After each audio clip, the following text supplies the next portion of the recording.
ગુજરાતમાં રહેતા હતા. એ પાકા ભાઈબંધો હતા. એક દિવસ શિયાળે કહ્યું, ઊંટભાઈ મને તો શેરડી ખાવાનું મન થયું છે.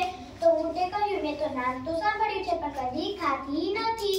એમ કરી એક રાત્રે તે બંને ગયા અને માધા બાપાના ખેતરમાં શેરડી ઉગાડી હતી. તો એ શિયાળે જોયું તો કહ્યું, વાહ તો મીઠી શેરડી લાગે છે. પછી ને એક નદી હતી. તો શિયાળે કહ્યું, હું તો તરી શકીશ નહીં. તો ઊંટે કહ્યું કે તું મારી પીઠ પર બેસી જા. પછી શિયાળ એની પીઠ પર બેસી ગયો અને બંને જણા ગયા અને શેરડી ખાધી. શિયાળે ભરપેટ શેરડી ખાધી. પછી ઊંટેને કહ્યું, મને તો ગીત ગાવાનું મન થાય છે. તો ઊંટે કહ્યું, ભાઈ ગીત નહીં ગાતો, નહીં તો માધા બાપા જાગી જશે તો આપણે બહુ મારશે.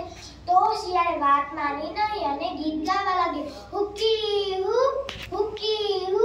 ત્યાં માધા બાપા જાગી ગયા અને શિયાળ ત્યાંથી ભાગી ગયો અને ઊંટને બહુ માર ખાવા પડ્યા.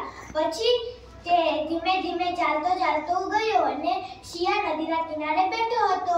ત્યાં ઊંટે કહ્યું, ભાઈ આવું કરાય? તો શિયાળે કહ્યું, મને ખબર ન હતી.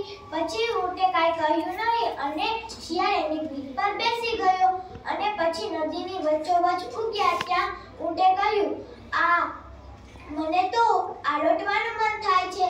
તો શિયાળે કહ્યું, આરોટતો નહીં ભાઈ, નહીં તો પાણીમાં પડી જાય તો બુડબુડ બોલી જશે.